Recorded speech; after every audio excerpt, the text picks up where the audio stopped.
Daniel Morrón, asesor de seguros. Otro yankee buscó el arco, ¡qué golazo! Llamo para votar por la canción. Señora, no sea indiferente, a la piba la matan en la cara de la... Es importantísimo, es histórico lo que están haciendo las pibas y la verdad que sí. Entonces ahora estamos en la calle, algunos hombres se asustan, mejor. Salimos a las calles con los pañuelos verdes, pateando el patriarcado, llega más sol y verde.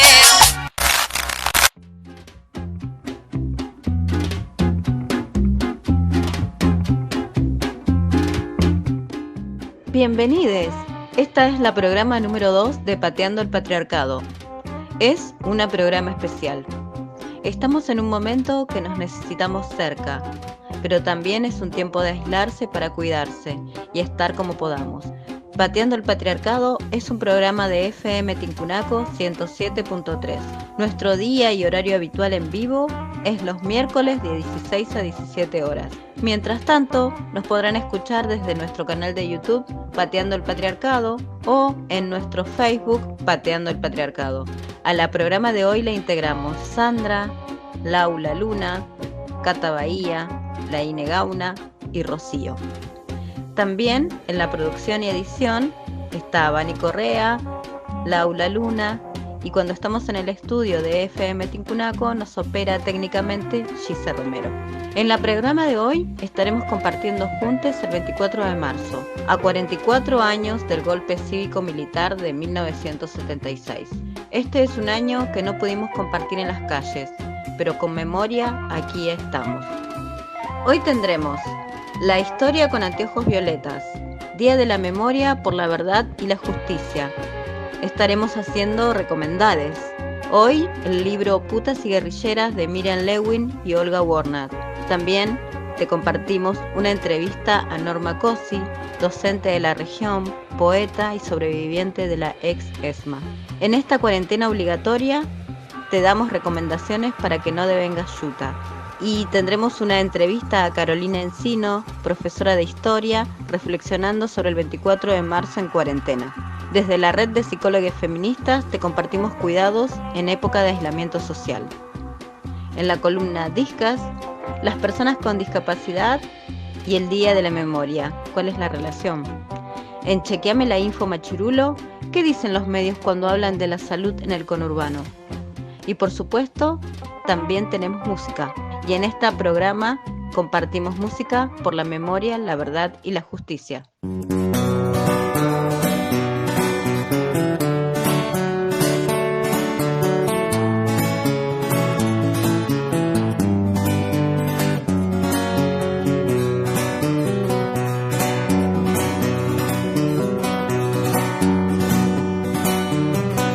Que tiemble el Estado, los cielos, las calles, que teman los jueces y los judiciales. Hoy a las mujeres nos quitan la calma, nos sembraron miedo, nos crecieron alas.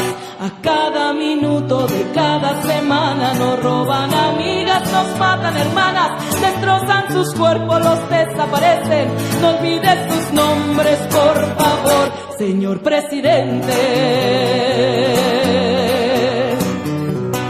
Por todas las compas marchando en Reforma, por todas las morras peleando en Sonora, por las comandantas luchando por Chiapas, por todas las madres buscando en Tijuana. Cantamos sin miedo, pedimos justicia, gritamos por cada desaparecida.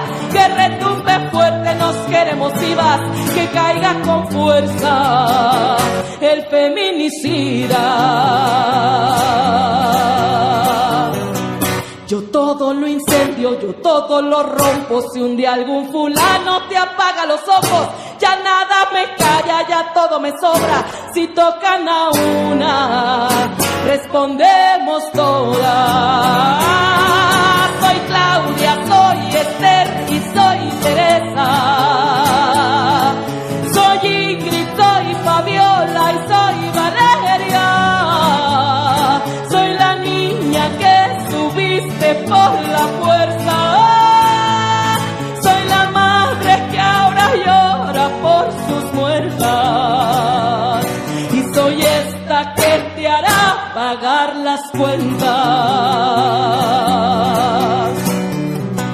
Por todas las compas marchando en Reforma, por todas las morras peleando en Sonora, por las comandantas luchando por Chiapas, por todas las madres buscando en Tijuana. Cantamos sin miedo, pedimos justicia, gritamos por cada desaparecida. Que retumbe fuerte, nos queremos vivas, que caiga con fuerza el feminicida, que caiga con fuerza el feminicida. Y retiembla en sus centros la tierra al sonoro rugir del amor. Y retiembla en sus centros la tierra al sonoro rugir del amor.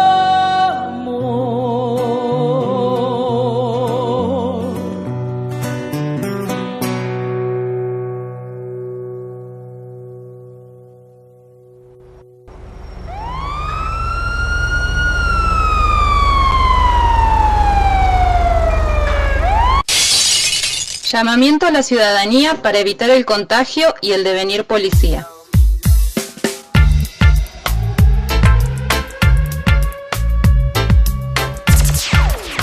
Si ves en la calle un vendedor o vendedora ambulante, no llames al número que da el gobierno para denunciar. Acércate y compra algo. Si notaste que no está usando barbijo o guantes, no le recrimines. Fíjate si podés ayudarle con unos. No seas policía. No seas policía. Si te enteraste que tu vecina tiene síntomas o le recomendaron no salir, no te quedes mirando por la ventana para ver si lo sorprendes que sale a hacer las compras. Preguntale si necesita algo. No te llenes la boca hablando mal de él o ella porque tuvo que salir y se contagió y según vos es su culpa. No seas policía. No seas policía. Si ves gente en la calle caminando por tu barrio, intentá no sospechar lo peor. No llames al teléfono para denunciar. Igual tenían que ir a trabajar. No seas policía. No seas policía. Si tenés que salir a hacer las compras, intentá no buscar en la persona que está al lado tuyo una posibilidad de contagio. Saludá, entabla una conversación. Él o la otra no es tu enemigo. No seas policía. No seas policía. Si te encontrás a alguien que vive en la calle, no te cruces a la otra vereda temerosa. Si podés salir de tu casa con algo de comida, un trozo de pan extra, un poco de agua en una botella, seguro a alguien le va a servir. Tal vez en estos momentos te nace la empatía con alguien que no sea familiar. No seas policía. Evitemos el contagio del policía virus. Es un virus que después no se te va más.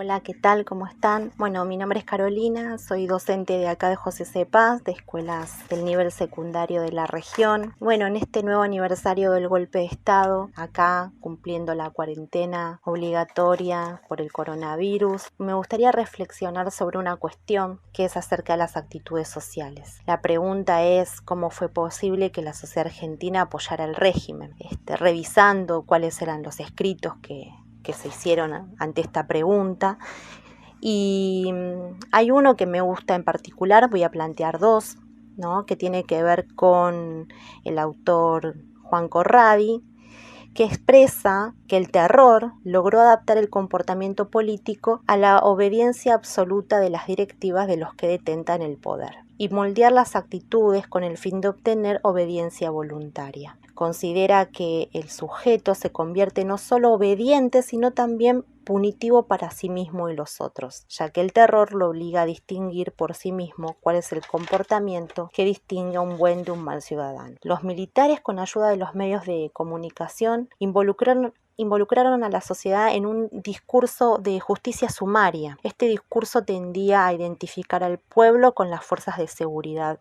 de un lado de la división y a los indiferentes del otro lado con los enemigos. Bueno, me parece que lo que nos trae Juan Corradi es muy interesante, ¿no? Este ciudadano que se convierte punitivo, tanto para sí mismo, para su propio modo de ser, como para el modo de ser de los demás, ¿no? La dictadura usó mucho de esta herramienta, ¿no? de una obediencia voluntaria. ¿no? De esta herramienta de aquel vecino que podía observar cómo se comportaba el otro vecino respecto de lo que se esperaba de lo que fuera un buen ciudadano, ¿no? Que bueno, que la dictadura tenía todo un discurso de lo que era ser un buen ciudadano. Por ejemplo, yo qué sé, el joven con pelo corto, estudiante, obediente de las reglas del hogar, ¿no? Sobre todo la juventud sufrió muchísimo esta idea punitiva en donde aquel que rompía la regla iba a ser,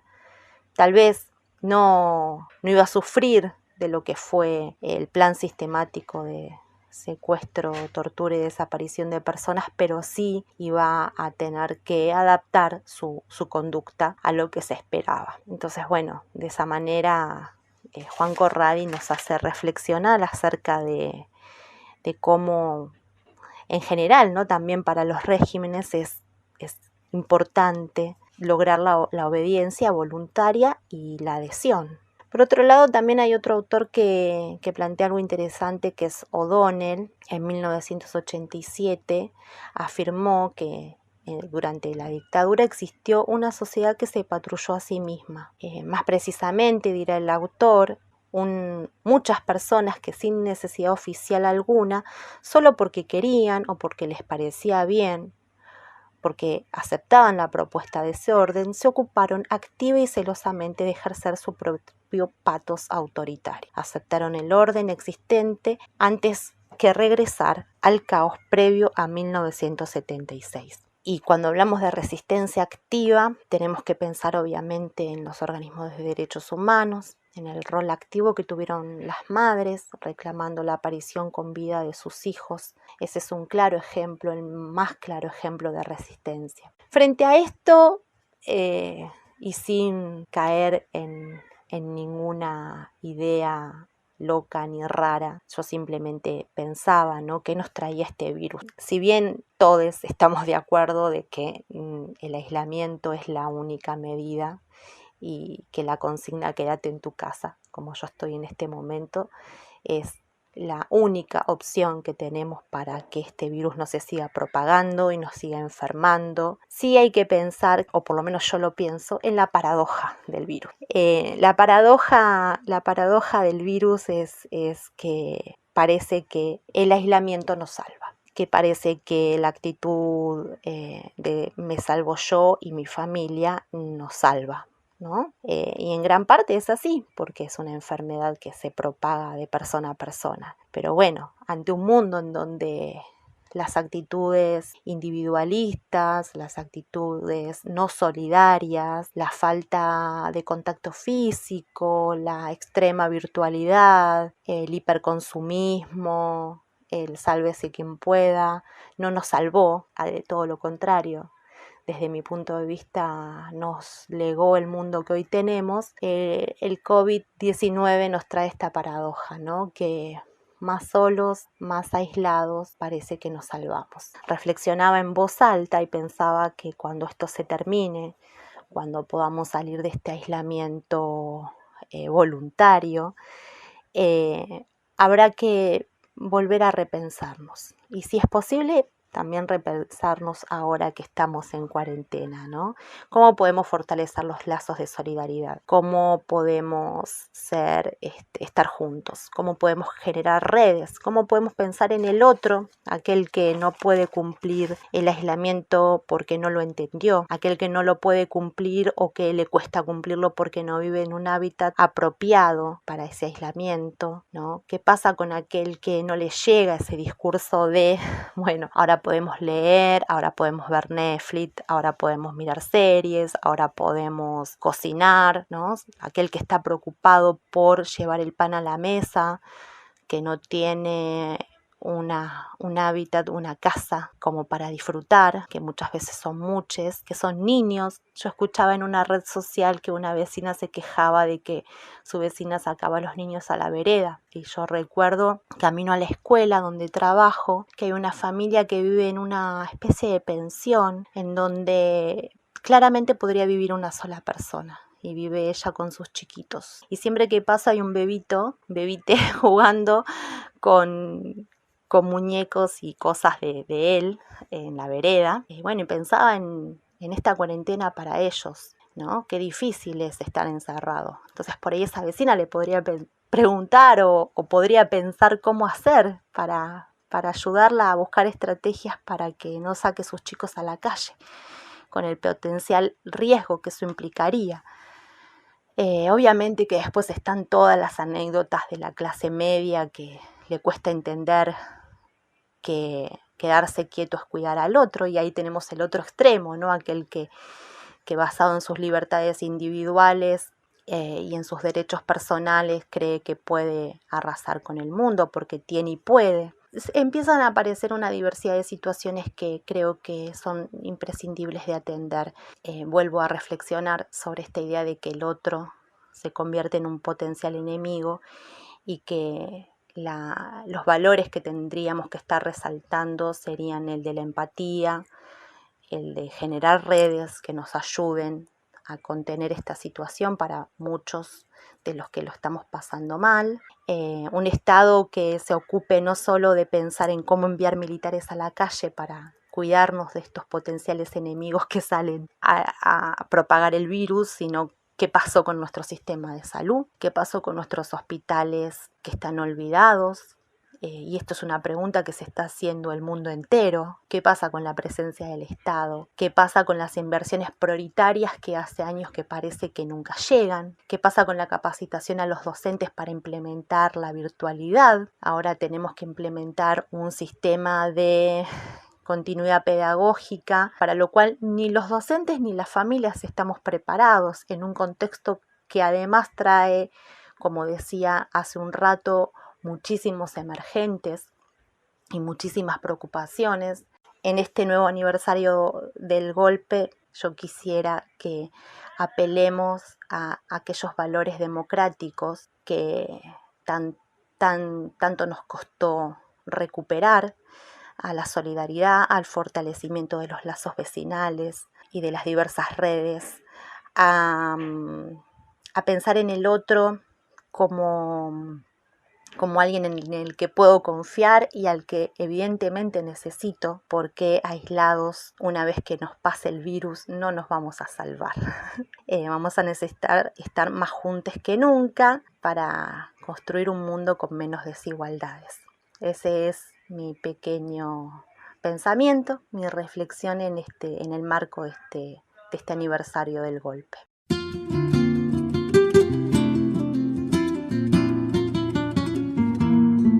En el espacio de género integral hemos abierto una línea de guardia las 24 horas. 11 39 06 07 66. No estás sola. 11 39 06 07 66.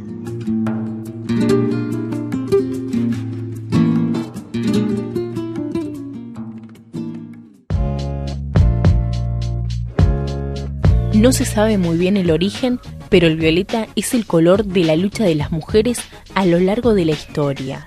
La unión del azul y el rosa, el violeta, el color de los lentes con el que vamos a mirar el mundo. En mi memoria, en mi memoria, tu voz se enciende la mía. En mi memoria, en mi memoria, en mi memoria, en mi memoria, en mi memoria, tu voz se enciende la mía. La historia con anteojos violetas.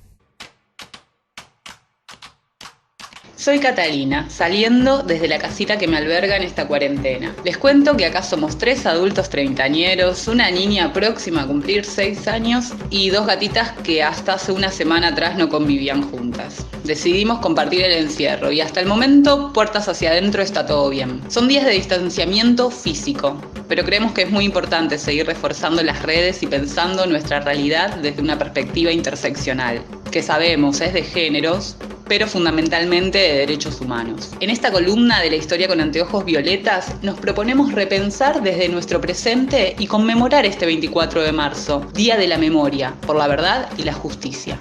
En junio del año 1975 fui secuestrada por un grupo civil y llevada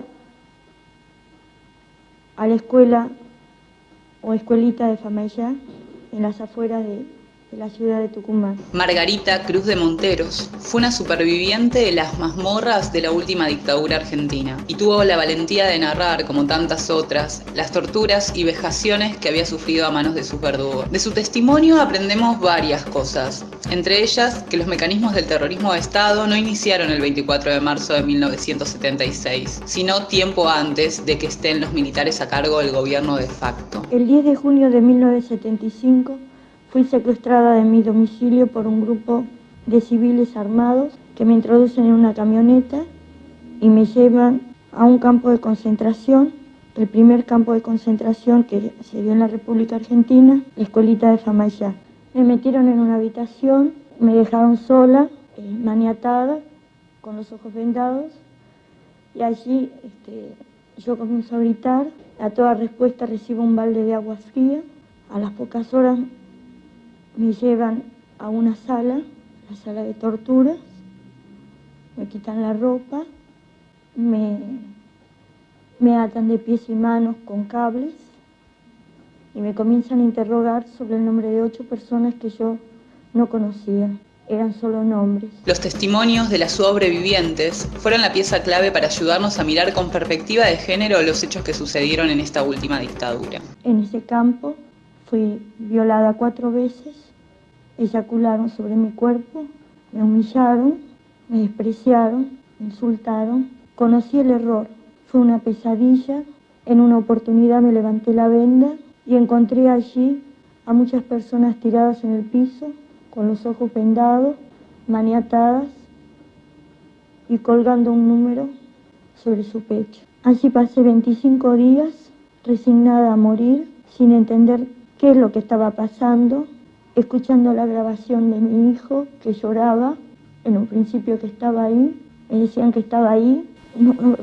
Quiero cortar un poquito. Según el Informe Nacional sobre Desaparición de Personas, 1/3 del total de desapariciones fueron mujeres. En 1976 el abuso sexual era lo habitual. No se salvó ninguna compañera. Algunas pudieron decirlo, otras enloquecieron. Eso aseguró Graciela García Romero, otra superviviente de la ESMA, el centro clandestino de detención que funcionó en una de las zonas más prósperas de Buenos Aires, frente a la Avenida del Libertador, y por el que pasaron cerca de 5.000 hombres y mujeres. Estos relatos y tantos otros han sido las fuentes históricas para la amplia literatura que demuestra la singularidad de lo que significó el terrorismo de Estado sobre nuestras cuerpas feminizadas. El castigo de la dictadura hacia las mujeres era no solo por subversivas, sino también por ir en contra de lo que la sociedad patriarcal esperaba de ellas por ser mujeres. En una entrevista en La Tinta, la investigadora sobre violencia sexual y dictadura, Senderegger, señala que el silencio respecto de la violencia específica sobre las mujeres se relaciona con 2 cosas. Por un lado, fue una cuestión postergada, y por otro, su tratamiento pone en discusión el orden sociocultural actual y no solo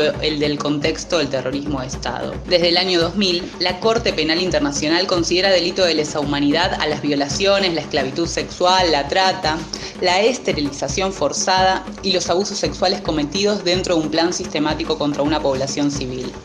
En Argentina, recién 10 años después, en 2010, este tipo de delitos cometidos sistemáticamente por los represores durante la última dictadura pasaron a ser considerados de lesa humanidad. Si bien la relación entre derechos humanos y terrorismo de Estado posicionó a la Argentina como uno de los países que más pudo avanzar en términos de memoria, verdad y justicia, los derechos humanos son una construcción activa y un terreno en el que hay mucho para hacer en el presente. Por eso vamos a escuchar algunas reflexiones que María Cristina Girotti, profesora de Derecho, la historiadora Marina Franco y la periodista Norma Morandini hacen en una serie de entrevistas para Canal Encuentro.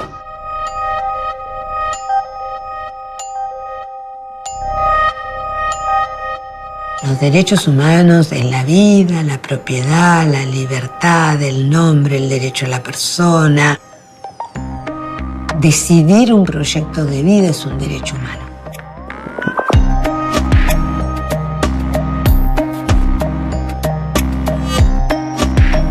La Argentina es uno de los países de América Latina que mejor y más ha podido avanzar en el proceso justamente de memoria, verdad y justicia en relación con las violaciones atroces a los derechos humanos de los años 70. Fue un terrorismo de Estado que nos postergó como país, que dejó desaparecidos, muertos, presos, pero paradójicamente nos dio una idea de democracia que era ajena a nuestra tradición política.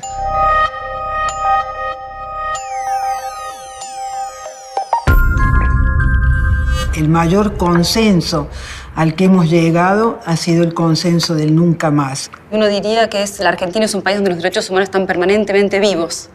Pero también es cierto que están muy vivos en relación con la última dictadura y en relación con el terrorismo de Estado. Es decir, hay una asociación demasiado automática entre defensa de los derechos humanos y terrorismo de Estado.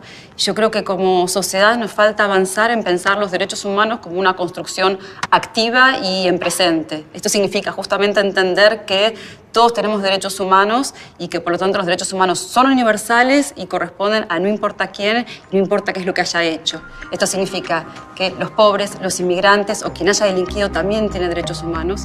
Y me parece que como sociedad nos falta avanzar en ese sentido, pensar los derechos humanos como construcción activa del presente y no solo como algo vinculado a nuestro pasado.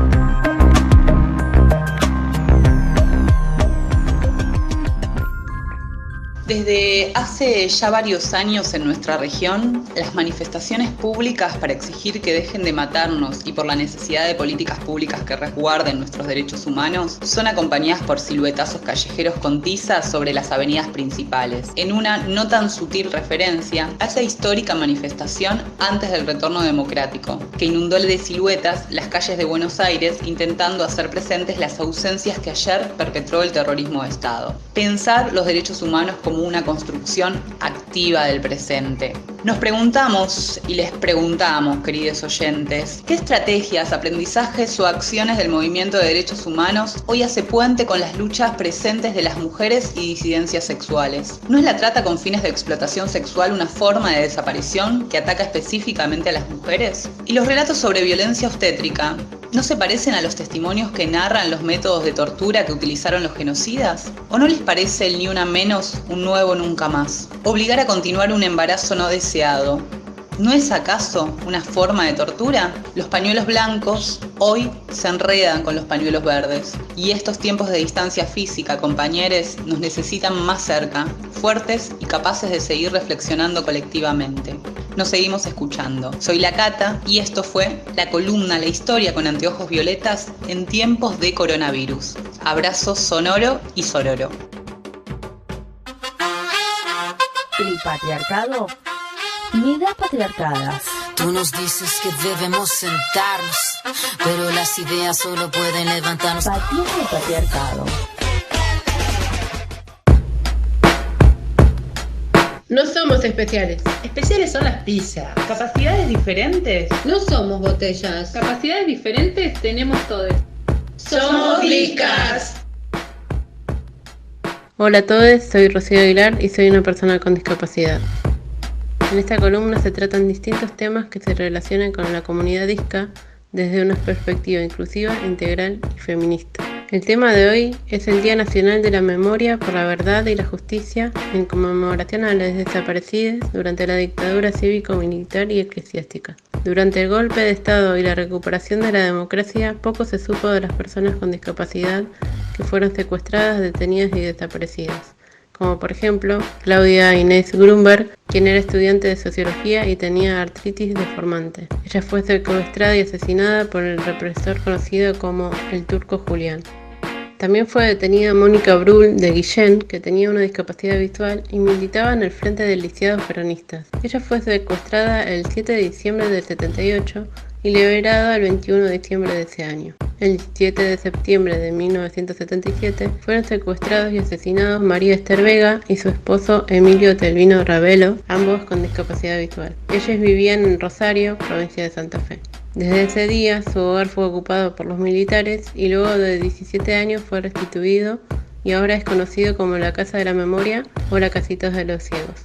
Recordemos que en esa época la situación de las personas con discapacidad dependía de la caridad. No había ningún tipo de servicio de accesibilidad ni previsional. Por eso surgieron algunas agrupaciones discas que reclamaban por sus derechos. Los represores consideraban a esta comunidad como algo inútil y a la vez molesto por los reclamos que hacían. Por eso los secuestraron, torturaron y asesinaron a varios de sus integrantes.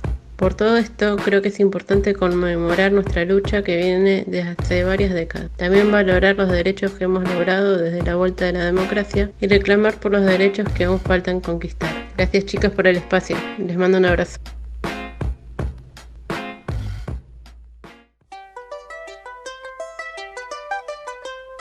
Me han preguntado varias persónicas y peligrosicas para las másicas.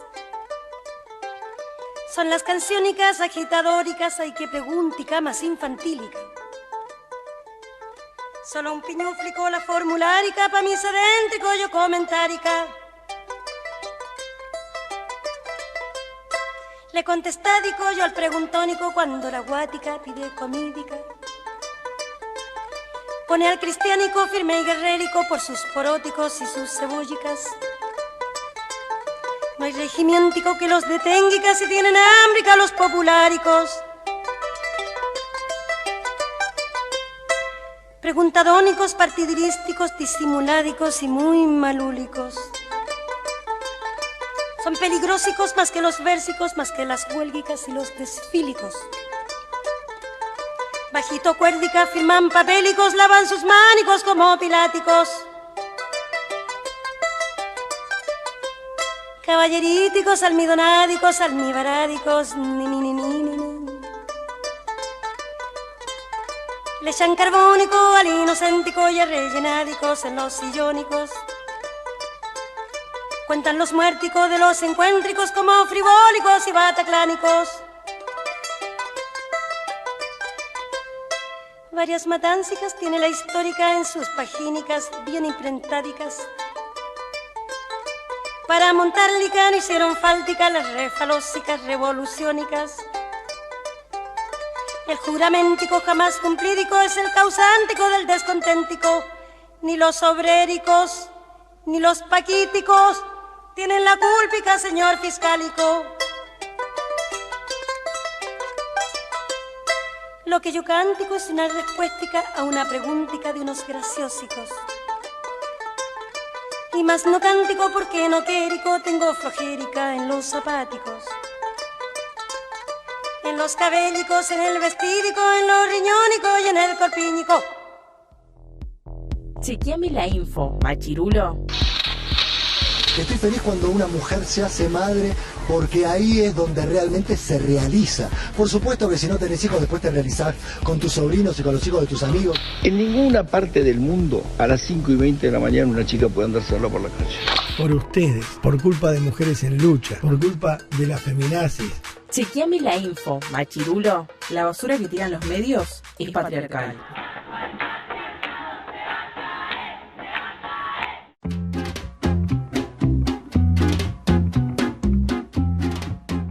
Buenas tardes a todos, soy la Luna. Esta vez estoy reportando desde mi casa, evitando un poco el aislamiento social y tratando de generar algún contacto. Y voy a aprovechar este contacto para presentar la sección Chequeame la info machirulo. Con esta sección vamos a intentar poner el ojo en la tarea que vienen realizando los medios de comunicación. Consideramos que los medios son muy importantes y por eso nos tomamos este trabajito. Decimos que son importantes porque son productores y reproductores de valores, ideas, estereotipos, porque además consideramos que la comunicación es un derecho que le corresponde no solo a esas personas que emiten los mensajes mediáticos, sino sobre todo a las audiencias, a quienes recibimos esos mensajes y que tenemos derecho a exigir diversidad, a exigir pluralidad en esos mensajes y en esas voces que nos cuentan esa información. Para este Chequeame la info en particular traemos unas declaraciones que el intendente de José C. Paz, Mario Ishi, estuvo realizando el 12 de marzo y que fueron replicadas por medios regionales y otros medios nacionales en relación a la emergencia sanitaria que impulsó la propagación del coronavirus o el virus COVID-19. Vamos a escuchar lo que dijo el intendente. Estamos con un problema que pienso que se puede llegar a solucionar. Dios quiera que todo salga bien, pero estemos atentos porque vamos a necesitar de todos, que en todos los barrios estemos colaborando. Lo que sí voy a decretar el día de mañana, vacunación en todos los establecimientos educativos, como se hacía en General Sarmiento, en todos los establecimientos educativos, en todos los clubes, en todos los lugares donde concurren. Y después se puede hacer un casa por casa y vacunar también lo vamos a hacer. Vamos a tratar de prevenir porque viene momentos difíciles. Las repercusiones de estos dichos no tardaron en llegar. Una de ellas vino de parte de la Asamblea Anual Cierre de las Salitas de José C. Paz. Para saber más sobre ella y por qué se conformó, vamos a escuchar a Florencia González, que es integrante de la Asamblea. Hola, ¿qué tal? Mi nombre es Florencia González, pertenezco a la Asamblea Anual Cierre de las Salitas, que se conformó por un grupo de madres, de médicos, vecinos, a fines del año 2016, con la amenaza del cierre de los centros de salud. Mi hija, que en ese momento estaba en tratamiento asmático, habían cerrado el centro y su tratamiento es mensual, y ahí, bueno, ese día nos juntamos con un par de mamás en la municipalidad y surgió el tema de la asamblea. Hay 4 servicios que los centros de salud tenían que tener: ginecología, obstetricia, pediatría y clínico médico. Como nosotros hacemos cada tanto un censo, la verdad es que no se está cumpliendo, ya las Salitas no tienen casi nada. Mi centro de salud, que tenía en ese momento 3 de esos servicios, en este momento no tiene ninguno. Igual ahora por el tema del coronavirus, los centros tienen la orden de permanecer abiertos, pero solamente en mi centro de salud un enfermero y un administrativo. No recibieron nada más que 3 barbijos y un alcohol en gel de cuarto. Anteriormente a eso no estaban recibiendo nada, ningún tipo de insumo.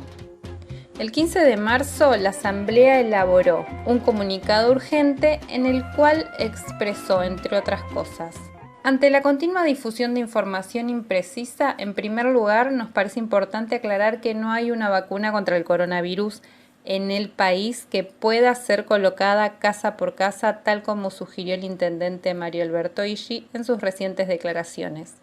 Existen sí vacunas aprobadas por el calendario nacional de vacunación que deben garantizarse, pero que o no están en las salitas porque no hay quien vacune o falta heladera para conservarlas, o bien se acaban rápido, situación que es urgente remediar. En estos momentos no se trata de prepararse para recibir personas enfermas, sino de prevenir que se enfermen. Por ello, exigimos al Ejecutivo Municipal inversión inmediata de insumos y recursos humanos en las salitas, conformación de una red de contención que incluya organismos públicos del ámbito de la salud y la educación y organizaciones políticas y sociales, campañas de prevención y de acciones coordinadas ante posibles casos de coronavirus, dengue y sarampión. Además, educación comunitaria en salud y vacunación. A 4 años del comienzo de la resistencia en defensa del derecho a la salud comunitaria en José C. Paz, ante el intento de cerrar las salitas, ante la proliferación de información imprecisa por parte de autoridades locales, exigimos hoy más que nunca seriedad y compromiso para hacer de la salud pública un asunto colectivo. Así todo, el cuestionado funcionario no dudó en volver a posar frente a las cámaras, y esta vez de un medio nacional, el canal América TV, y junto al gobernador de la provincia, Axel Kicillof, estuvieron anunciando la disponibilidad de un área del Hospital Caporaletti destinada a casos de infección por el virus que se prevén a futuro. Acá estamos hoy con el intendente Mario Illy, con el ministro, acá el que está a cargo del hospital, poniendo en marcha lo que va a ser el primer CEPAN, Centro de Emergencia para la Pandemia Coronavirus, en la provincia de Buenos Aires, inaugurando instalaciones que no existían para agregar capacidad de atención, camas, tanto de terapia. Venimos trabajando intensamente, afortunadamente todos los intendentes de la provincia, en este caso Mario Illy, que acá desde José C. Paz tiene su propia política sanitaria. Le preguntamos a Florencia qué implica para ella la presencia de Illy en ese programa de televisión.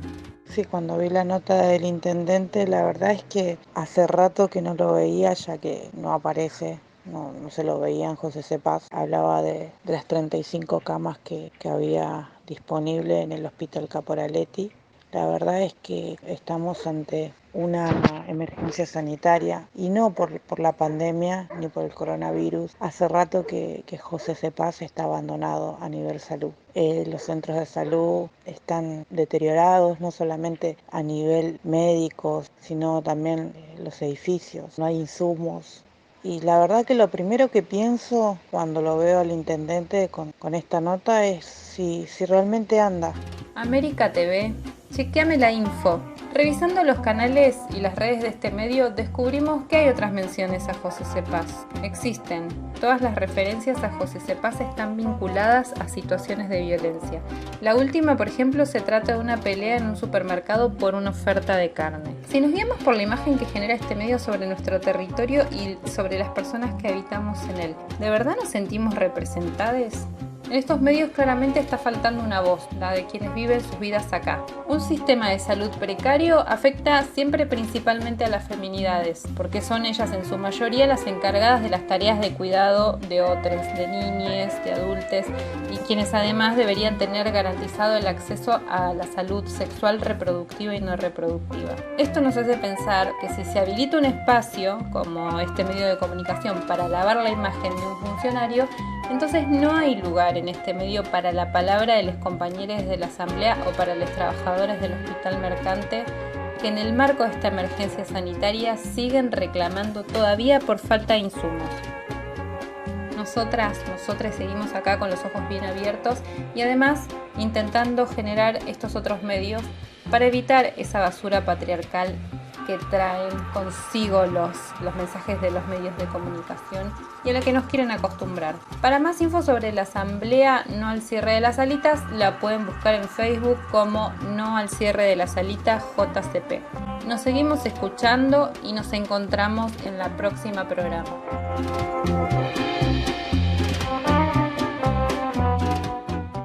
En el marco de las medidas preventivas de aislamiento social por el coronavirus, desde la red de psicólogos feministas queríamos acercarles algunas herramientas para tratar de pasar este momento de la mejor manera posible. Y algo que veníamos escuchando en los consultorios en estos últimos días tiene que ver con una sensación generalizada de claustrofobia, de ahogo, de tedio y aburrimiento que implica el tener que vivir en un contexto de encierro. En este sentido, he observado que a algunas personas se le pone mucho en juego esta sensación de estar un poco desafiliada de los espacios que normalmente les organizan la vida cotidiana, como pueden ser el trabajo, el estudio, los grupos de militancia. Y esto tiene mucho sentido si uno se pone a pensar que no solo son espacios que nos sostienen y nos contienen, sino que también en un punto son espacios que nos dicen quiénes somos. De tal manera que por un lado podemos pensar toda una línea de propuestas prácticas para hacer frente a este momento, como pueden ser la anticipación, el programarse de forma justamente anticipada de qué manera se va a llevar a cabo el día y qué tareas se van a llevar a cabo. También puede ser articulado algo de un espacio de creatividad, de exploración de la creatividad, una capacidad que nos habita a todas las personas y que simplemente puede ejercitarse y practicarse y no se necesita para ello más que cierta disposición a hacerlo, un pequeño espacio, ciertos elementos, juegos, recursos y consignas para intentarlo. Así que bueno, puede ser hay algunas herramientas para abordar algo de este momento, pero también quizá podamos hacer frente a esta circunstancia, a esta pausa obligada que nos toca vivir, y quizás sea un buen momento para retomar algunas de esas preguntas que quizás tenemos un poco pendiente y que tiene que ver con qué queremos ser, quiénes queremos ser y qué queremos hacer con el tiempo, que es una pregunta nada más y nada menos que nos lleva a una pregunta por la existencia y por el deseo. La soledad en este punto puede ser un espacio muy potente y muy ético para volver a reconectarnos con estas preguntas y no solo en un compromiso con nuestro propio deseo, sino también un compromiso para los demás y para la sociedad que queremos construir en este momento. Pelis, libros, series, lecturas y sugerencias para hacerte feminista. Nosotras te lo recomendamos. Vos compartilo.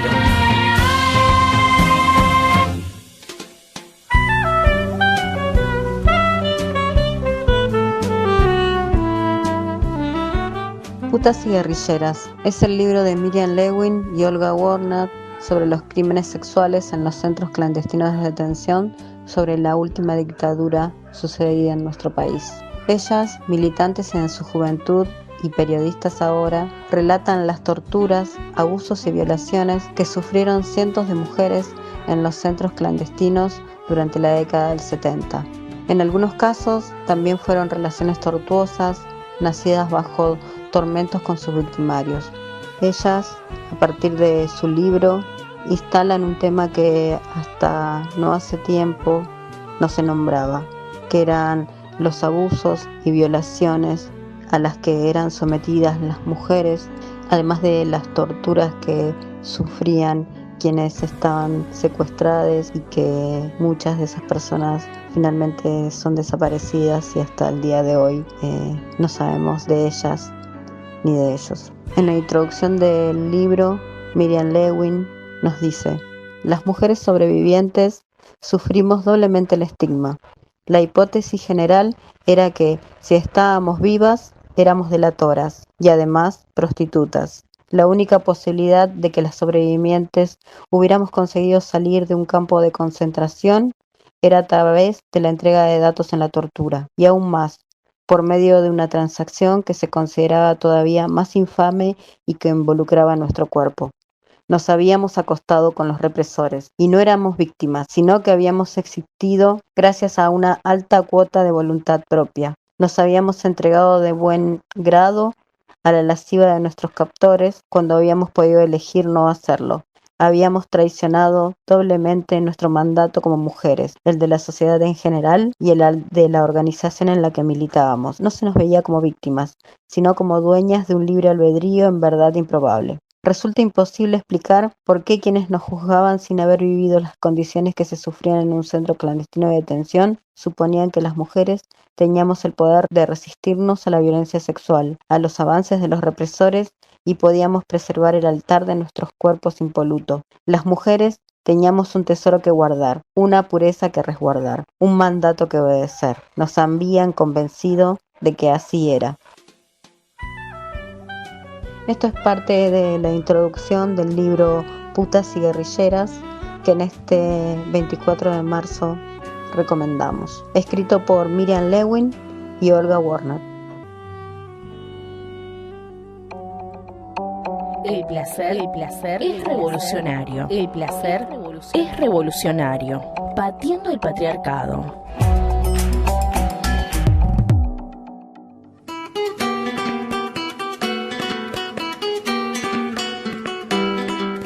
Como un conjuro que nos protege de una peste que diezmó a todo un pueblo, pero conscientes que no fue una enfermedad ni la obra de unos locos, cada vez que nos acercamos al 24 de marzo, les pedimos con cuidados, respeto y amorosamente a los sobrevivientes si tienen ganas de contarnos un pedacito de ese horror que les hicieron vivir en los tiempos en que querer hacer la revolución era un acto considerado subversivo y lo subversivo era considerado delito. La entrevista es a Norma Cosi, profe de algunas escuelas de San Miguel, distrito del conurbano bonaerense. Norma es sobreviviente de la Escuela de Mecánica de la Armada, donde permaneció durante 6 meses en cautiverio junto a su compañero. Tenía una hijita de 1 año en ese entonces. Tal como si fuera una metáfora, como ella dirá, la dejaron en casa de su abuela que la cuidaba porque era una noche de tormenta. Pero no llegaron a buscar a Paulina.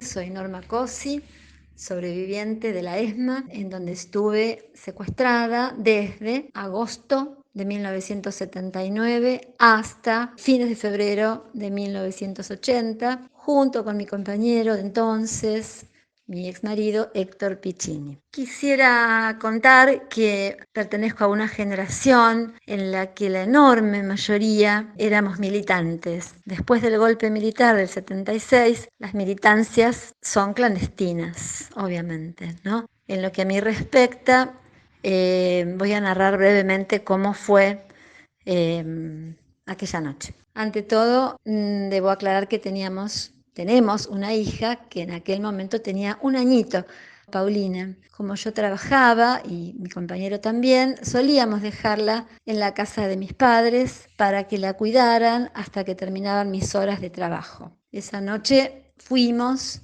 hasta allá y como era una noche de tormenta, decidimos dejarla para no exponerla al mal tiempo. Volvimos a nuestra casa en Morón, en el barrio San José. Es un barrio no del centro, sino de los barrios más periféricos. Y a cierta hora de la noche irrumpieron los milicos, muchos, como se acostumbraba, por los techos, por las ventanas, por las puertas, armados. Bueno, la Marina, las fuerzas de seguridad, las fuerzas conjuntas nos secuestraron, nos metieron adentro de una camioneta blindada que ellos llamaban SWAT, y después de un tiempo interminable, ya con capucha, esposados, nos separaron obviamente y la camioneta se detuvo en un lugar que después supe era el playón de la ESMA, ¿no? El siniestro lugar por el cual entraban y sacaban a los prisioneros, a los detenidos. Estuve ahí entonces 6 meses y soy de las pocas personas, somos unos cuantos, pero comparativamente pocos, que vivimos para contarlo, somos sobrevivientes, pudimos regresar a la vida, a nuestra vida y a nuestras familias con integridad física y psíquica.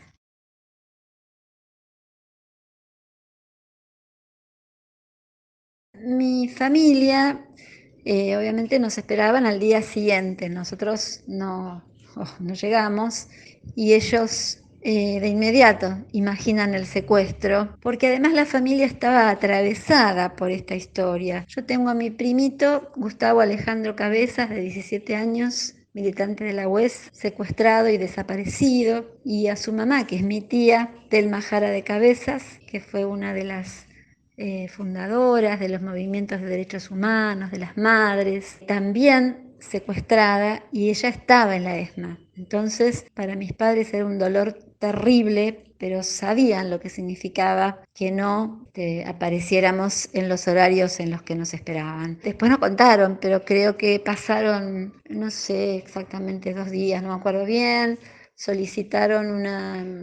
hicieron un habeas corpus, y después solicitaron permiso a la justicia para ir a la casa, llevar un cerrajero y poder llevarse ropitas para la nena y algunas cosas, porque se dieron cuenta que quedaba a cargo de ellos, ¿no? El aniquilamiento de las vidas que representaban toda oposición al plan económico de la dictadura y de las dictaduras. Pero digo, aparte de todo eso, la parte igualmente rastrera, que los milicos se apropiaban de los hijos en general. En algunos casos, los niñitos o niñes eran llevados a los abuelos, pero en muchos casos, ya lo sabemos, ¿no? Con las historias de nietos recuperados, esos chicos y chicas, algunos sin nacer, eran luego entregados a familias de represores. Pero además, y otra cosa que siempre hay que destacar, que solemos olvidarla como si nos diera vergüenza, se quedaban con todo. Es decir, el botín de guerra incluía todo lo que hubiera. Las casas, por ejemplo, nosotros teníamos una casa modesta, pero era nuestra, allá en el barrio San José, y con todo lo que había adentro, si había dinero, si había artefactos, si había algún auto, todo eso se lo llevaron, las herramientas, todo. El botín incluía arrasar también con las propiedades, ¿no?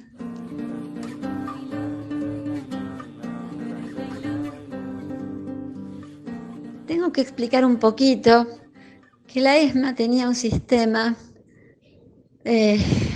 perverso que consistía en someternos a un supuesto proceso de recuperación, ¿no? Imaginen las comillas en este momento. ¿Recuperarse de qué?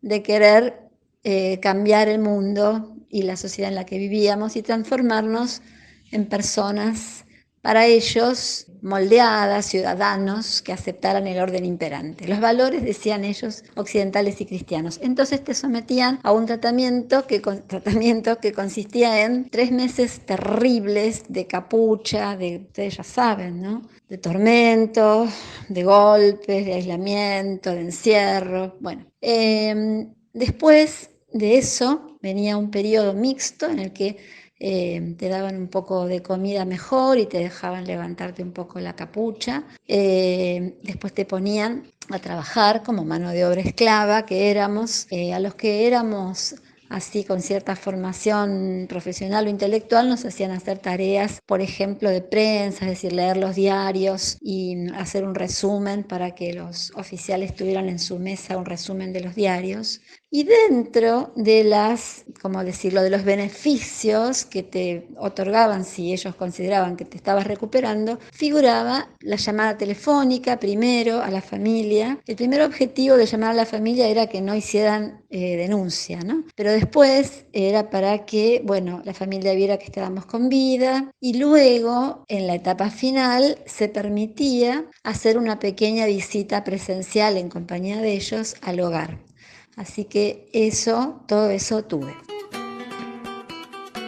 Los dictadores, orientados por altos cargos de la Iglesia como Monseñor Adolfo Tortolo, tenían un plan para la reeducación de la juventud que se estaba perdiendo. Era, según sus palabras, una guerra santa y purificadora contra las guerrillas y el marxismo. Esto no les generaba contradicción con los abusos y las apropiaciones, que no se limitaban a los cuerpos y a los hijos por nacer, tomaban los bienes y las propiedades. Le preguntamos a Norma sobre la visita de la OEA, Organización de los Estados Americanos, el 6 de septiembre de 1979, que venían a escuchar las denuncias por las violaciones a los derechos humanos cometidas por los genocidas.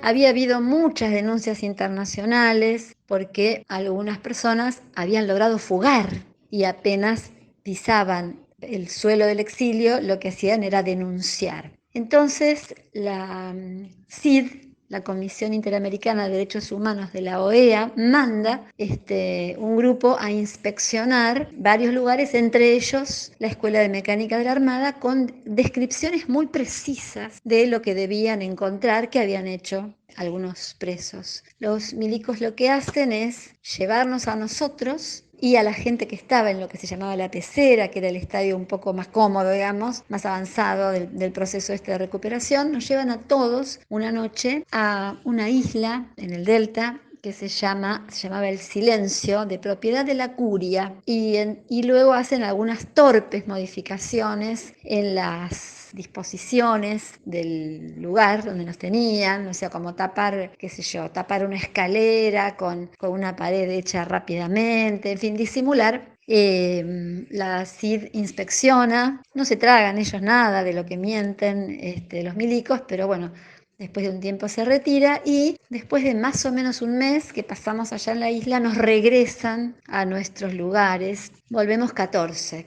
Uno de los presos, a quien apodaban Topo, Ricardo Sáenz, sale de la ESMA, pero nunca llega a la isla, ¿no? Lo matan. Allá la vida era difícil porque estábamos en una de las casas típicas del delta que tienen pilotes, y estábamos en la parte justamente de abajo, es decir, donde estaban los pilotes, habían cerrado muy precariamente y ahí nos metieron a los 15. Y otra parte de los detenidos, que eran los de la pecera, estaban en una casa un poco más cómoda, ¿no?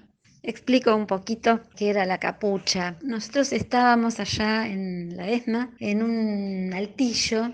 Nosotros éramos 15, pero llegó a haber, según dijeron, hasta 200 personas, ¿no? Era un espacio cerrado, con una ventanita muy pequeña, y los detenidos estábamos separados por unos tabiques de madera y tirados en el piso, sobre una colchoneta, un colchón, acostados. Nos ponían como si fuera una bolsa de tela, que es lo que llaman, era la capucha, que nos cubría la cabeza, la cara, y llegaba más o menos hasta la base del cuello, la mitad del pecho. Teníamos grilletes en los pies y esposas en las manos.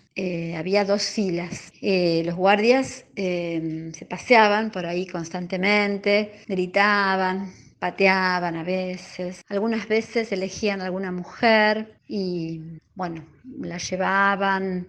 Lo más suave es que la miraban cuando se bañaba, y otras veces directamente violaciones. Algunos elegían a algunas de las chicas como dama de compañía, la hacían arreglar, bañar. Estábamos todos muy flacos, parecía si alguna vez vieron las imágenes de Auschwitz, donde tienen a los presos, no teníamos traje a rayas como aquellos, pero algo así. Era muy difícil de tolerar, y también algunas veces sacaban presos o presas y los bajaban por una escalera de mármol siniestra a la sala de torturas, ¿no? Esto es el tratamiento que ellos llamaban la capucha. Algunas veces esos guardias que nos cuidaban, sobre todo a la noche, que eran pibes jóvenes, tenían, no sé si usar esta palabra, compasión, piedad, lástima, no sé, de ver a gente joven de la misma edad que ellos, y entonces nos permitían un rato en el cual nos levantábamos la capucha, nos dejaban sentar y veíamos a los presos que estaban enfrente y a los que teníamos al costado. Y aunque ustedes no lo crean, algunas veces contábamos recetas de cocina, porque teníamos hambre siempre, y cantábamos en voz bajita o narrábamos historias. Estas cosas también pasan en el campo de concentración.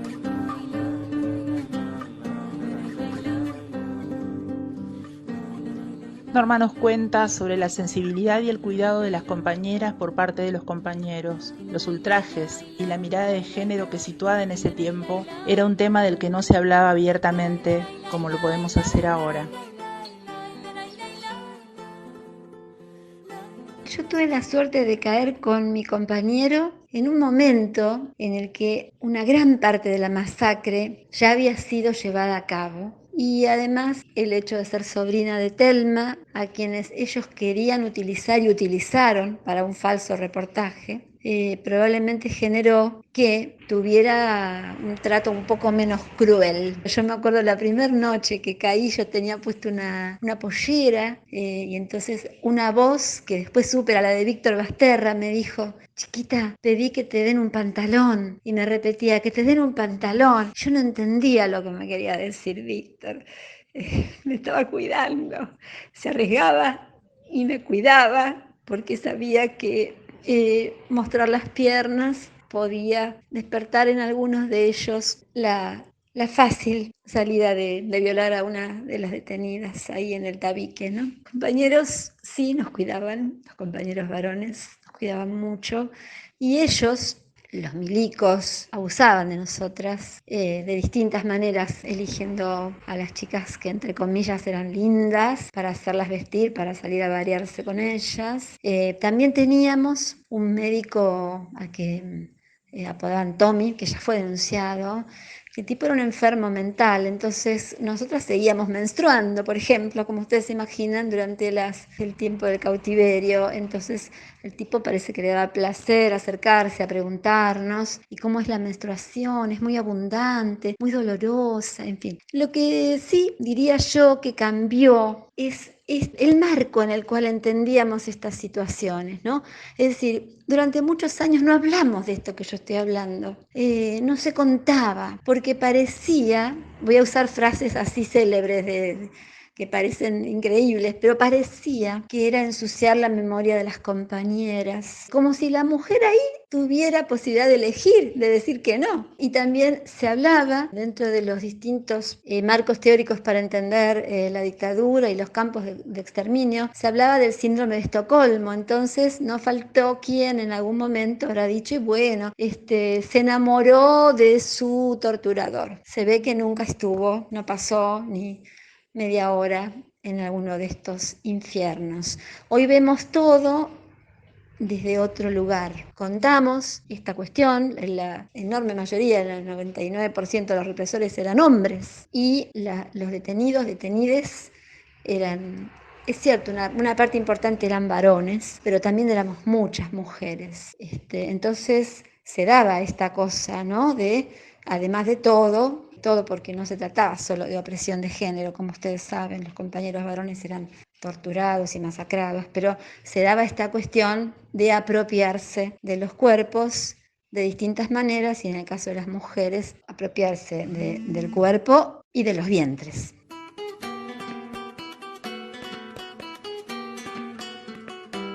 Todo tenía que ver con la imposición de un plan económico que venía ordenado por el imperio. Y de nuestro lado, ¿qué queríamos? Queríamos cambiar radicalmente la estructura social y económica. Queríamos una palabra que hoy ha caído en desuso, queríamos la revolución. ¿Desde dónde? Desde distintos lugares, porque ahí ellos no se hacían mucho problema. Si vos eras peronista, de izquierda, si eras reformista, si eras de lo que fuera, para ellos era lo mismo. Convivimos compañeros de distintas ramas y posicionamientos políticos, pero todos, también algunos cristianos, todos queríamos un cambio profundo, una sociedad justa, no más justa, justa, y eso es imposible dentro del sistema capitalista.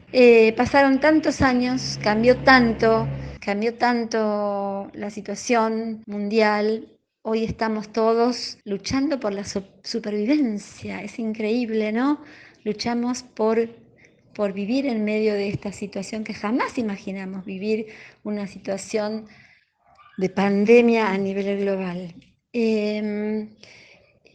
Yo creo que también debemos cambiamos nosotros porque estamos viejos, las militancias cambiaron, se ampliaron, aparecieron las luchas por los derechos humanos, por la identidad, por la aceptación, por las diferencias de género que no se tenía tan en claro en aquel momento, era hombre-mujer, no se pensaba demasiado, por ahí había algún compañero gay, alguna compañera lesbiana, pero esto no se tomaba en profundidad, se miraba como medio de reojo tal vez. Las luchas continúan, no se detienen nunca, son distintas. Aquella revolución que esperábamos no llegó. El mundo que esperábamos construir no pudo construirse y una parte se vino abajo. Y esto no quiere decir que se termina todo. La historia no se congela nunca, a veces para bien, a veces para mal. Las luchas siguen. Hoy vemos a los jóvenes y las jóvenes tomando la posta de las luchas. Vemos a los chicos, a las chiques participando. Bueno, yo no sé cómo va a ser el futuro, pero sí sé que la lucha de todos toma otras formas, los ideales toman otras formas, ya surgirán teóricas y teóricos. Sin embargo, estos ríos profundos continúan.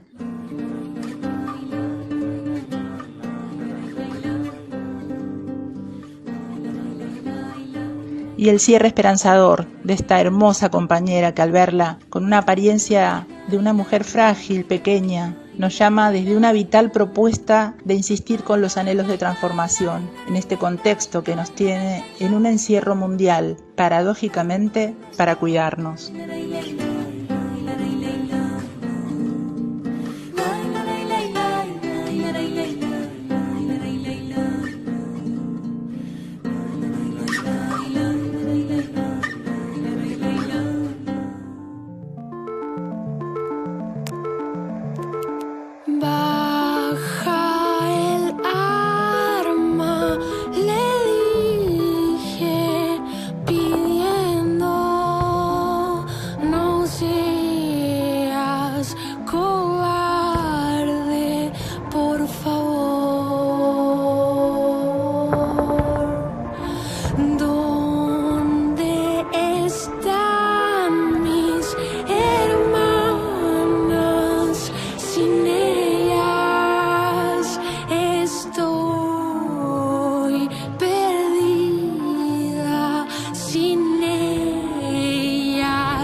Siempre supe que no hay tierra de Dios. Esta tierra es de las dos de indígenas.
este fuego para poder amarte.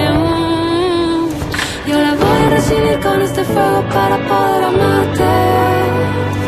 Yo la voy a recibir con este fuego para poder amarte.